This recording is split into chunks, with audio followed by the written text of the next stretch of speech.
Yes, ma'am, we did. But what I'm saying right now is... And in answer to, I understand you're talking about this specific budget amendment. Yes, ma'am. And so, if I heard you correctly, that you are, if in fact it goes negative in 2 years, you're willing to kill projects at that time. I don't think it's going to go negative, Mayor. I could be wrong, but again, that's what I'm talking about. Why are we here today doing this?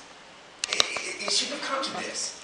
It should, just like when we had the conference call with we built Houston Committee and to talk about some of the other items. That was last week. And just like every other organization that wants something, they want us to understand their point of view. They come out with diagrams and pretty pictures and numbers and all this, and so we can understand it. I don't have it. I feel like a constituent at a CIP meeting, I'm just trying to get an understanding of what Public Works is going to do, because it just went over my head. Councilmember Watkins. Mayor, Susan, first of all, good to see you, and I appreciate your comments as well as Director Cooper, but, I'm kind of disappointed, as Councilmember Davis just articulated, being a person who I consider myself a champion for rebuild, that this was not brought to my attention. If you would have brought this with supporting documents to say that and it's not an estimate, Susan, that it's factual information that we would put rebuild in that position, I probably would have a different approach to it.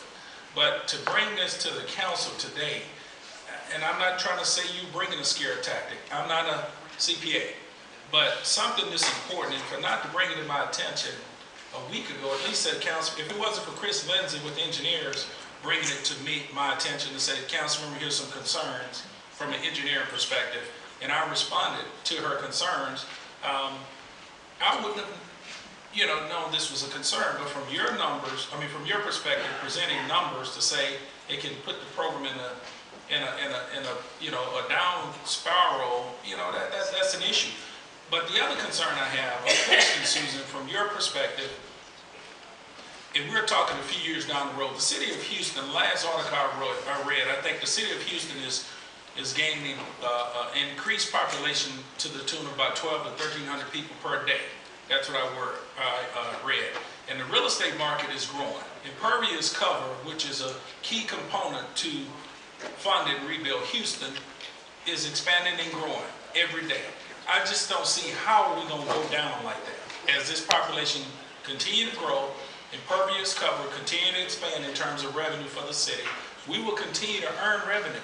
I understand what you're saying, and you're looking at it from a financial perspective. But to predict that we will go in a down spiral in the next few years, I'm just kind of confused about that. But before I wrap it up, again, Susan, pertaining to rebuild Houston, if it's anything that we see a red flag, I would hope that you guys would bring it to my attention and not as council. I would say again that